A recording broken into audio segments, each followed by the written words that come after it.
Hello friends, welcome back to my channel. Friends, अब तक हमने लर्निंग के लगभग सभी इंपॉर्टेंट थ्योरीज कवर कर ली हैं, जिसमें हमने पावलोव, स्किनर, पियाजेट, पंडूरा आदि को बहुत डीपली पढ़ा है। इन सभी सिद्धांतों में हमने समझा कि बच्चा सीखता कैसे है, लेकिन एक सवाल अभी भी बचा हुआ है कि आखिर बच्चा सीखता क्यों है, तो उसे सीखने की प्रेरणा कहाँ से मिलती है। इस सवाल का जवाब सबसे ज़्यादा प्रभावशाली ढंग से हमें इब्राहिम मास्लो की theory hierarchy of need theory से मिलता है। तो आज हम इस थ्योरी को समझेंगे, हायरार्की ऑफ नीड थ्योरी क्या है, क्योंकि एग्जाम में इस थ्योरी से बहुत ज़्यादा क्वेश्चन बनते हैं। तो आपको वीडियो के अंत तक बने रहना है और हम इस वीडियो में जानेंगे मास्लो का परिचय, जिन्होंने हायरार्की ऑफ थ्योरी दी, उसके 5 लेवल और आसान एग्जाम्पल से क्लासरूम में इसका क्या इम्प्लीकेशन है, और लास्ट में कुछ PYQs देखेंगे जो एग्जाम में पूछे जा चुके हैं। तो शुरू करते हैं वही अपने एग्जाम ओरिएंटेड वे में। सबसे पहले बात करते हैं मास्लो के इंट्रोडक्शन की। तो मास्लो का जन्म अमेरिका के न्यूयॉर्क शहर में हुआ। इन्हें मानवतावादी मनोविज्ञान का प्रवर्तक माना जाता है। इन्होंने अपने जो भी जीवन में योगदान दिया वो मानव व्यवहार पर और प्रेरणा पर कार्य करके दिया। इनका जन्म 1908 में हुआ था और इनका पूरा नाम है इब्राहिम होराल्ड मास्लो। इन्होंने एक महत्वपूर्ण बुक लिखी जिसका नाम है a theory of human motivation. उसी बुक के अंदर ये हायरार्की ऑफ नीड्स थ्योरी देते हैं, जिसमें ये बताते हैं कि मनुष्य की जो आवश्यकताएं हैं वो एक क्रम में होती हैं, और जब तक वो क्रम का पहला स्तर कंप्लीट नहीं होता तब तक व्यक्ति दूसरे स्तर की चाह नहीं रखता है। यानी कि व्यक्ति की जब नीड है वो एक क्रम में पूरी होती जाती है तो व्यक्ति उससे अगले स्तर के बारे में सोचता है और फिर उनको पाना चाहता है। तो चलिए समझते हैं हायरार्की ऑफ नीड्स क्या है। हायरार्की ऑफ नीड को हम एक पिरामिड की शेप में समझ सकते हैं। इसमें 5 लेवल हैं, जिसमें फर्स्ट लेवल है साइकोलॉजिकल नीड्स, सेकेंड है सेफ्टी नीड यानी कि सुरक्षा की आवश्यकता इंसान को होती है। उसके बाद जब वो पूरी हो जाती है फिर इंसान को चाहिए प्रेम और अपनापन, love and belongings. Next esteem needs होती है, सबको सम्मान चाहिए, सम्मान की आवश्यकता, सबको सम्मान प्रतिष्ठा चाहिए होती है। और जब ये सब मिल जाते हैं तो उसके बाद व्यक्ति चाहता है सेल्फ एक्चुअलाइजेशन, यानी कि व्यक्ति को आत्म साक्षात्कार चाहिए, वो अपनी पूरी क्षमता तक पहुंचना चाहता है, वह जो कर सकता है वो उस क्षमता तक पहुंचना चाहता है। तो फर्स्ट है यहाँ पर शारीरिक आवश्यकताएं, साइकोलॉजिकल नीड्स। इसमें हमारी शामिल होती है भोजन, पानी, नींद, ताज़ी हवा, रहने के लिए जगह, स्वच्छ कपड़े। ये जो हमारी बेसिक नीड्स हैं, हमारी जो मूलभूत आवश्यकताएं हैं जो जीवित रहने के लिए अनिवार्य हैं, उन्हें मास्लो ने शारीरिक आवश्यकताओं में रखा। जब तक ये पूरी नहीं हो जाती तब तक व्यक्ति उच्च स्तर की आवश्यकताओं पर कोई ध्यान नहीं देता। ये आवश्यकताएं जन्म से ही हमारी होती हैं और इस शरीर की बुनियादी आवश्यकताओं से जुड़ी हुई हैं। दूसरी है सुरक्षा की आवश्यकता। जैसे बड़े को वातावरण में सुरक्षा चाहिए, समाज में सुरक्षा चाहिए, उसी प्रकार बच्चे को अपने क्लासरूम में सुरक्षा चाहिए होती है। एक सुरक्षित वातावरण चाहिए होता है विद्यालय में, जहाँ पर वो निश्चित होकर सीख सके और भविष्य का प्लान कर सके।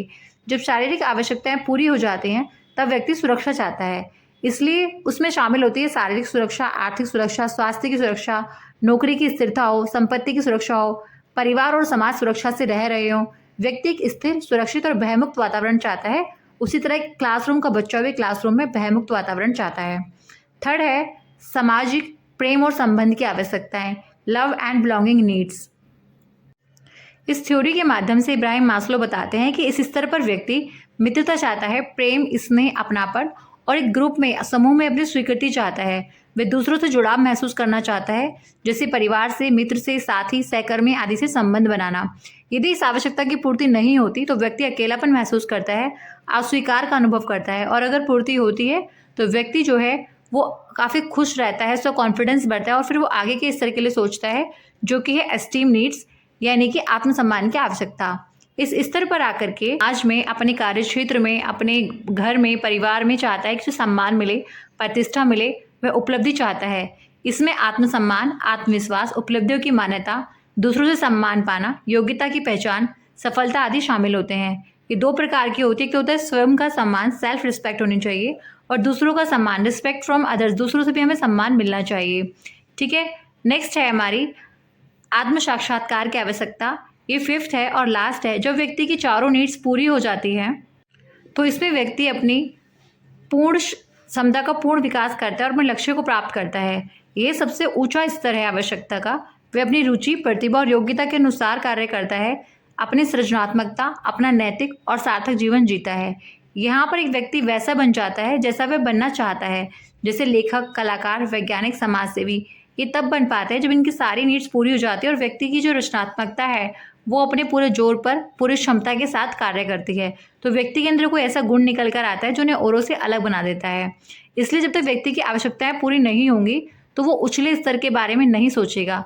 इस प्रकार ये आवश्यकताएं जो हैं निम्न स्तर से उच्च स्तर की ओर जाती हैं और सबका एक क्रम में पूरा होना ज़रूरी है। तो जब टीचर्स बच्चों को पढ़ाते हैं, स्कूल में बच्चे उनके पास रहते हैं, तो टीचर को भी इनकी बेसिक आवश्यकताओं का ध्यान रखना है, उनकी सेफ्टी नीड्स का, उनको प्रेम दें, उनकी एस्टीम नीड्स पूरी करें, बच्चों को सम्मान दें, उनके अच्छा कार्य पर उनकी तारीफ़ की जाए, जिससे बच्चे का जो बेहतर गुण है, जो उनकी क्षमता है, उसका पूरा विकास हो सके। अगर एक लर्नर को स्कूल में और घर में सुरक्षा मिलती है तो वो सहज महसूस करता है, उसे अपनापन दोगे तो वो जुड़ाव महसूस करेगा, और अगर आप उसे सम्मान देते हैं तो बच्चा कॉन्फिडेंट, प्रेरित, मोटिवेट महसूस करता है खुद को। अब बात करते हैं अब्राहम मास्लो की थ्योरी हायरार्की ऑफ नीड्स की विशेषताओं की। इसमें जो इस 5 लेवल हैं वो 5 लेवल एक सीक्वेंस में ही रहते हैं, इनके सीक्वेंस को उधर उधर नहीं कर सकते हैं हम, सीक्वेंस जो क्रम दे रखा है उसी सीक्वेंस में रहते हैं। सेकेंड है, जब तक पहले स्टेज की आवश्यकता पूरी नहीं हो जाएगी तब तक दूसरे स्टेज की आवश्यकताओं की मांग ही इंसान के अंदर उत्पन्न नहीं होती है। थर्ड है, एक बार किसी स्तर की आवश्यकता अगर पूरी हो जाए तो उसको पाने के लिए जो मोटिवेशन उसके अंदर था वो समाप्त हो जाता है, अब वो दूसरे स्टेज की आवश्यकताओं को पाने के लिए मोटिवेट रहता है। फोर्थ है, ये सिद्धांत व्यक्ति के समग्र शारीरिक, मानसिक, सामाजिक विकास पर बल देता है। एंड फिफ्थ है, ये सिद्धांत मानव आवश्यकताओं की सार्वभौमिकता को दर्शाता है, यानी कि हर किसी में इसी तरह के गुण हमें देखने को मिलते हैं, आवश्यकताओं का यही क्रम सबके अंदर हमें देखने को मिलेगा। अब बात करते हैं इसके लिमिटेशंस की, सीमाओं की। तो ये सिद्धांत मानता है कि आवश्यकताएं 5 स्तरों में क्रमबद्ध होती है, लेकिन वास्तव जीवन में आवश्यकताएं हमेशा इस क्रम का पालन नहीं करती। सेकेंड है, सिद्धांत में व्यक्तिगत भिन्नताएं जैसे आयु, संस्कृति, व्यक्तिगत अनुभव, सामाजिक स्थिति आदि को कोई महत्व नहीं दिया गया है। थर्ड है, सिद्धांत मुख्य रूप से सामान्य परिस्थितियों पर तो आधारित है, लेकिन जो असाधारण परिस्थितियां होती हैं जैसे कि युद्ध है, आपदा है, गरीबी है, इन सब में ये सिद्धांत लागू नहीं होंगे, वहाँ पे लोगों की प्रायोरिटीज चेंज हो सकती है। फोर्थ है, सिद्धांत के समर्थन में पर्याप्त वैज्ञानिक शोध और प्रमाण उपलब्ध नहीं है, इसे केवल अनुभव के आधार पर पूरी तरह से सिद्ध नहीं किया जा सकता। 5 है कि आवश्यकताओं को मापना कठिन है क्योंकि एक आंतरिक होती है और अमूर्त होती है जिनको देखा नहीं जा सकता, इन्हें संख्यात्मक रूप में नहीं मापा जा सकता है, तो इनका मापन भी कठिन है। अब बात करते हैं प्रीवियस ईयर में आए कुछ इंपॉर्टेंट क्वेश्चंस की जो मैस्लो की थ्योरी से पूछे गए हैं अभी तक। क्वेश्चन नंबर 1 है, मास्लो के अनुसार निम्नलिखित में से कौन सी आवश्यकता सबसे पहले संतुष्ट होनी चाहिए? तो पहले हमारी बेसिक नीड्स है शारीरिक आवश्यकताएं, ठीक है। सेकंड है, भोजन, पानी, नींद की आवश्यकता मास्लो के कौन से स्तर में आती है? तो हमारी फर्स्ट स्टेज पर आती है शारीरिक आवश्यकता। क्वेश्चन नंबर 3 है, यदि कोई छात्र विद्यालय में भयमुक्त वातावरण चाहता है तो वह मास्लो की किस आवश्यकता को दर्शाता है? तो मास्लो ने हमें सेकेंड स्टेज पे बताया था कि पहले व्यक्ति को बेसिक नीड्स चाहिए, उसके बाद उसे सिक्योरिटी चाहिए, तो वो दूसरे स्तर को दर्शाता है, सुरक्षा को। फोर्थ है, मास्लो के आवश्यकता पदानुक्रम में प्रेम और संबंध का स्थान कौन सा है? प्रेम और संबंध का स्थान तीसरा है।